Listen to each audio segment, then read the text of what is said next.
एक आदमी रेगिस्तान से गुजरते वक्त बुदबुदा रहा था। कितनी बेकार जगह है ये। बिल्कुल भी हरियाली नहीं है। और हो भी कैसे सकती है। यहाँ तो पानी का नामो निशान भी नहीं है।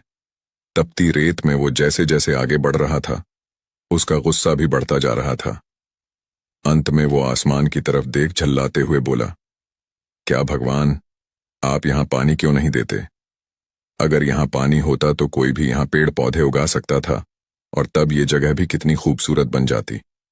ऐसा बोलकर वह आसमान की तरफ ही देखता रहा, मानो वो भगवान के उत्तर की प्रतीक्षा कर रहा हो।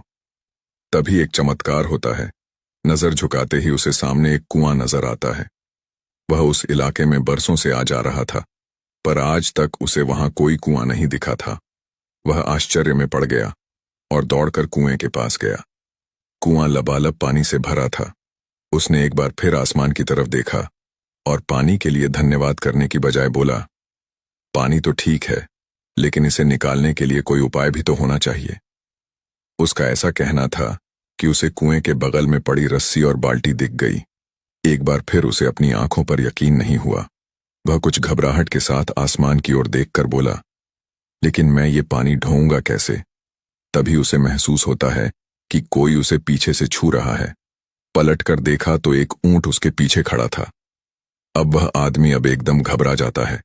उसे लगता है कि कहीं वो रेगिस्तान में हरियाली लाने के काम में न फंस जाए, और इस बार वो आसमान की तरफ देखे बिना तेज कदमों से आगे बढ़ने लगता है।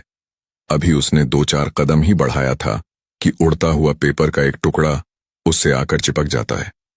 उस टुकड़े पर लिखा होता है, मैंने तुम्हें पानी दिया, बाल्टी और रस्सी दी, पानी ढोने का साधन भी दिया। अब तुम्हारे पास वो हर एक चीज है जो तुम्हें रेगिस्तान को हरा भरा बनाने के लिए चाहिए। अब सब कुछ तुम्हारे हाथ में है। आदमी एक क्षण के लिए ठहरा, पर अगले ही पल वह आगे बढ़ गया और रेगिस्तान कभी भी हरा भरा नहीं बन पाया। सीख, कई बार हम चीजों के अपने मन मुताबिक न होने पर दूसरों को दोष देते हैं। हम सरकार को दोषी ठहराते हैं, कभी अपने बुजुर्गों को, कभी कंपनी को, तो कभी भगवान को। पर इस दोषारोपण के चक्कर में हम इस सच्चाई को अनदेखा कर देते हैं कि एक इंसान होने के नाते हम में वो शक्ति है कि हम अपने सभी सपनों को